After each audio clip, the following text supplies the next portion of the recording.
All right, are you ready to dive into some serious economics? I'm ready. Let's do it. Don't worry, we'll make it painless, even fascinating, I promise. Yeah. We're going to be looking at excerpts from a new Oxfam report. Okay. It was prepared for Davos 2024.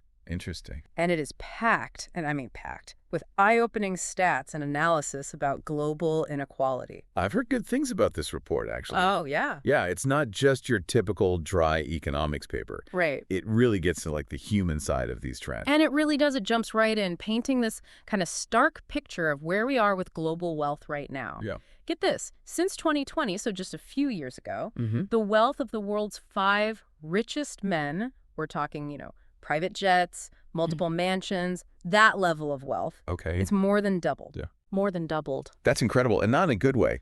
No. Right. Not at all. And here's I don't even know what's a good word for this. Depressing. Yeah.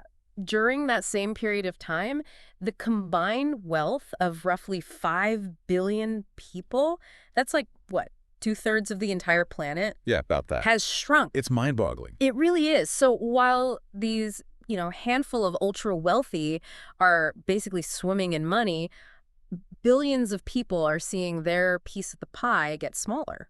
Yeah, and that's the part that I think really hits home in this report. Mm-hmm. Like, they don't just throw those numbers at you. They connect the dots between those numbers and how they actually play out in people's lives. It's mind-boggling, just to put this in perspective. If those 5 guys that we're talking about each blew through $1 million every single day, it would take them, are you ready for this?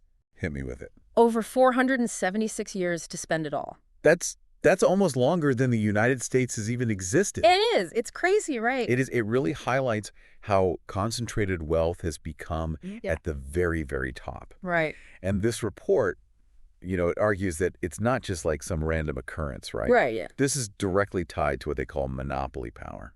Okay, monopoly power. Does that sound a little familiar? A little bit. Like that board game. Of course, yes. Yeah. Yeah, except this is the real deal. Right. And it impacts way more than just your fake real estate empire. Oh, absolutely. It really does. It really does. It impacts all of us. So imagine, if you will, Okay. a world where, like, a handful, right, of these just massive corporations control entire industries. We're talking about the food we eat, the clothes we wear, the medicine we need, you name it. It's scary to think about. Isn't it? It's kind of scary. Yeah.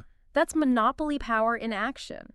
Yeah. And it really does impact every aspect of our lives. Absolutely. And this report digs into how these mega corporations are tightening their grip on industries, becoming even more and more powerful. Yeah, they're kind of like consolidating power, it seems like, as we go. Oh, absolutely. And they can, because it's all about control, right? Right. When one company or a very small group of companies have a stranglehold on a market, Right. they can pretty much just dictate the terms. They make the rules, and we all have to follow them. Totally. So, need medicine.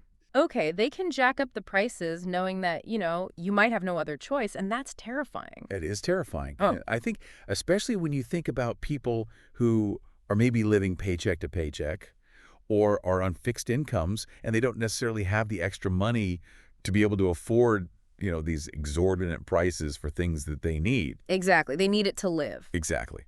Or let's say you're stuck in a dead-end job. Yeah. You're not making what you want. You're not moving up in the company. Happens to the best of us, right? Well, monopolies mean fewer employers are competing for workers. Yeah. So wages just stay low. Right, so you're kind of stuck.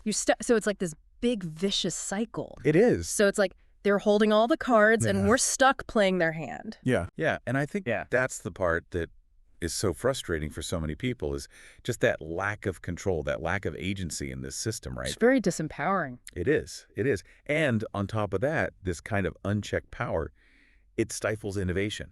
Because why bother? Exactly. If you're already the top dog, if you're already raking it in, why bother spending the time, the money, the energy to create something new and better? Right. Why rock the boat? Exactly. And to top it all off, they can then use that money, that influence, to sway government policies in their favor. Of course. Right, which often comes at the expense of, you guessed it, workers and the environment. Yeah.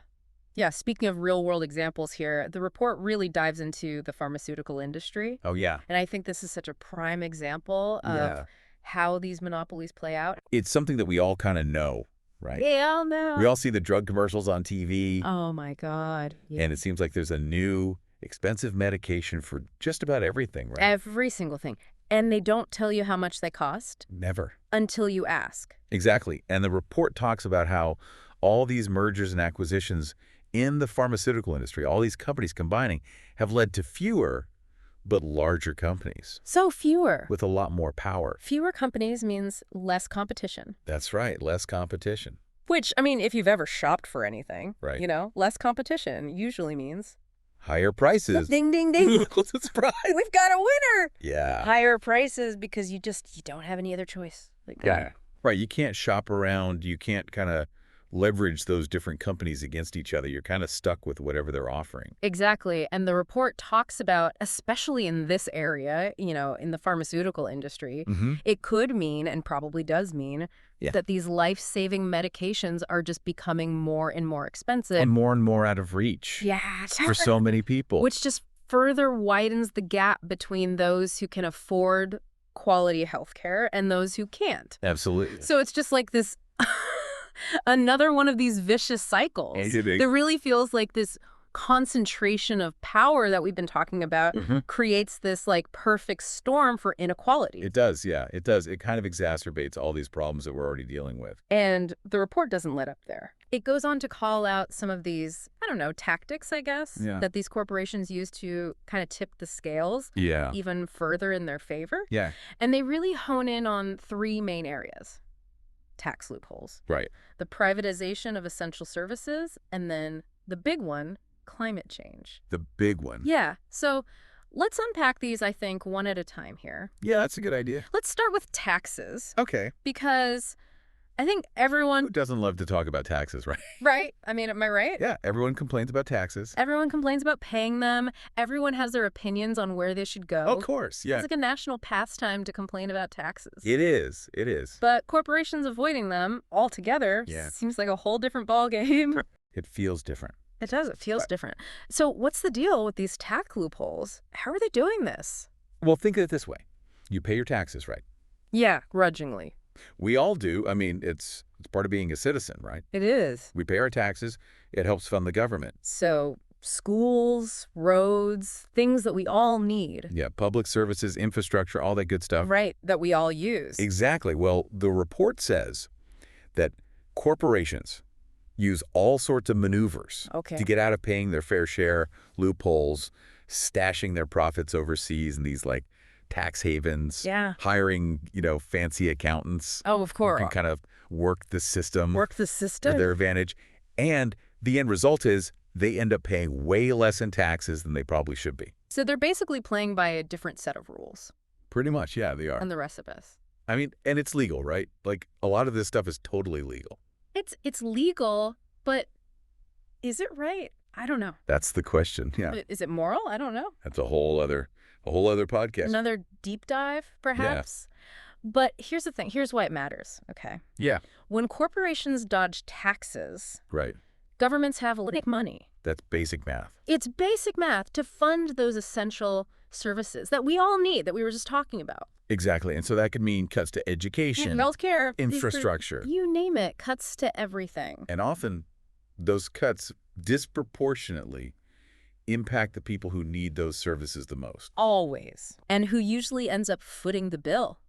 Everyday taxpayers like you and me. Us, yeah. We're the ones who end up making up the difference. It's so frustrating, right? It is, because it's... They get richer and we pick up the slack. Yeah, they get richer. Essentially. And we end up paying more. Or getting less, one or the other. Or both. Probably both. So that's infuriating. It is. And the report actually gives a kind of a really stark statistic here. Okay. They say that for every $100 in profit that these big corporations made, $82 went straight back to shareholders. Wow. Shareholders being, the people who own stock in these companies who are already, doing pretty well for themselves, generally speaking. Right. They already own a yacht or two. Exactly. Exactly. Yeah. And so the report really emphasizes this idea that money could be used differently. Right. Imagine if even a chunk of that went to their employees. Right. Or invested in something that actually benefits, all of us. Exactly. Like clean energy. Right. Or affordable housing. Yeah. Education.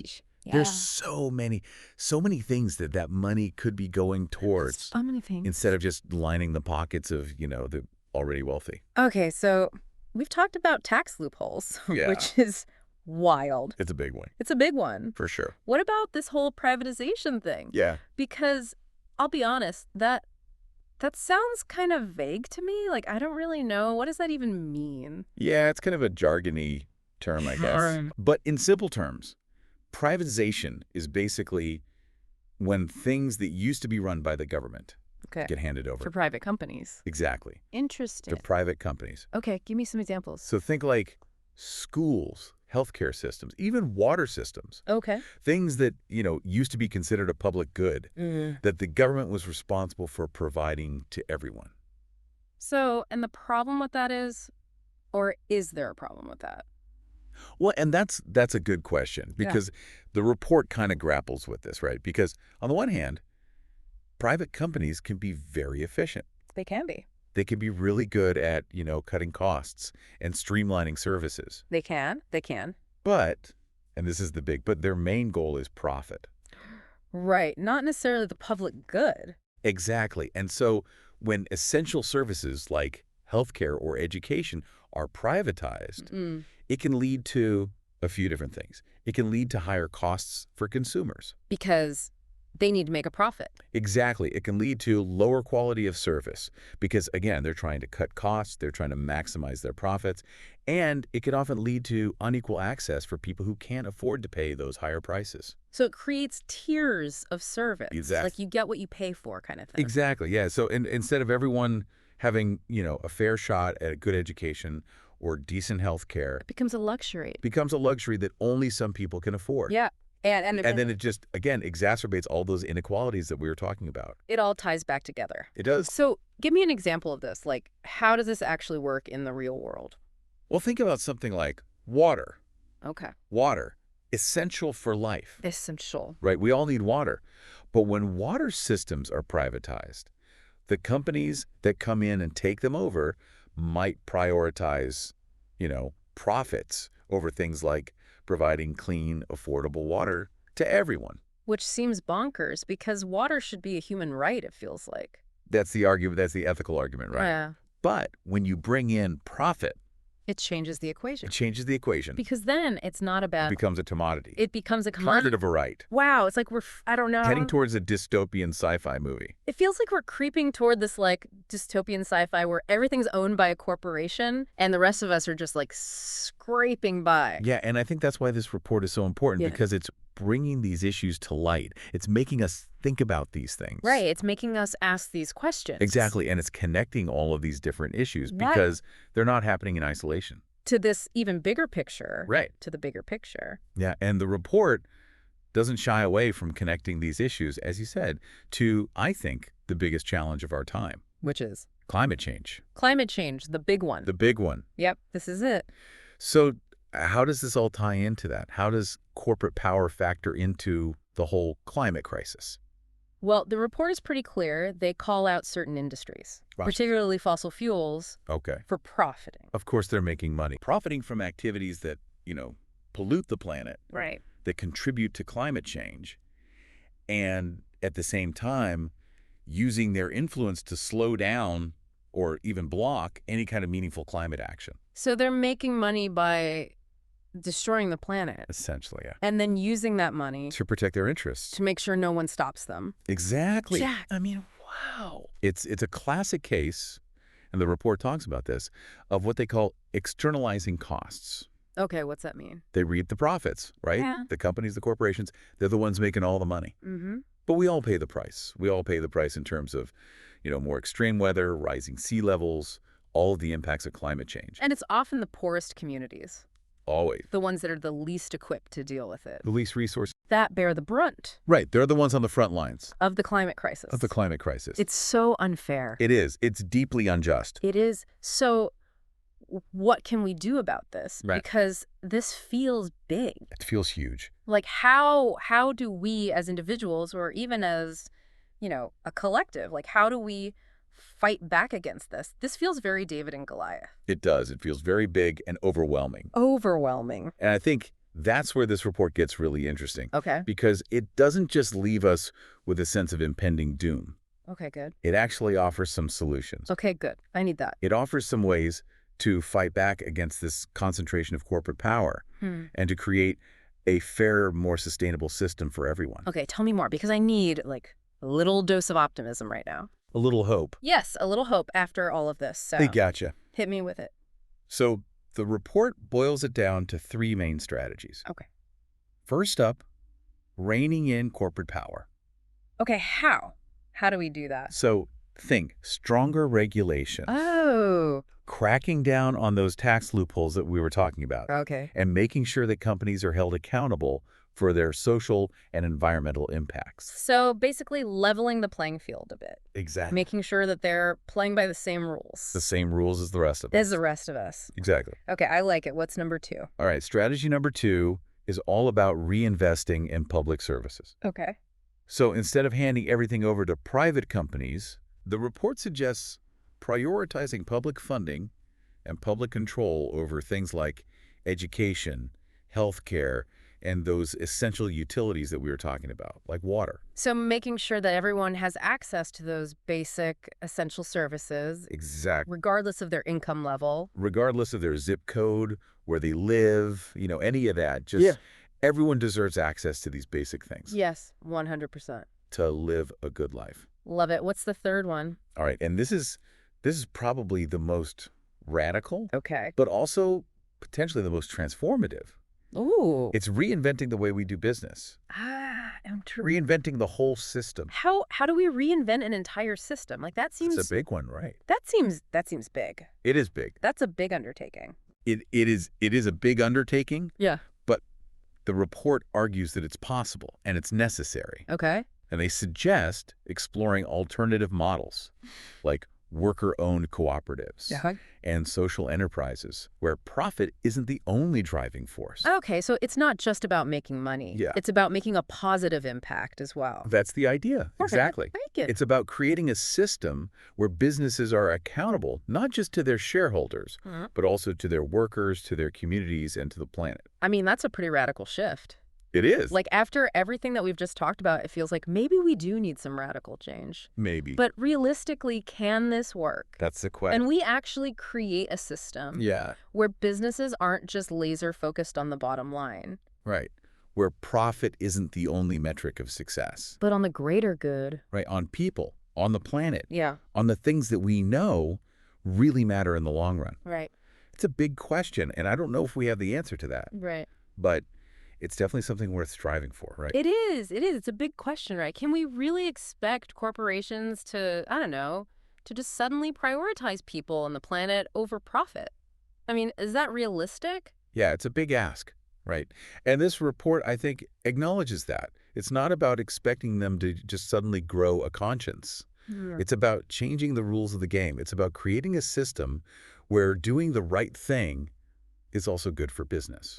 Okay, so how do we do that? Well, the report actually highlights a number of examples of companies that are already embracing this approach. Oh, really? Yeah, they're proving that you can pay fair wages, that you can reduce your environmental impact, and still be profitable. So it's not just this like pie-in-the-sky ideal. There are real-world models out there that we can look to. There are, absolutely. I mean, take, for instance, the growing movement of B corporations, or B Corp, as they're often called. Okay, I've heard of those.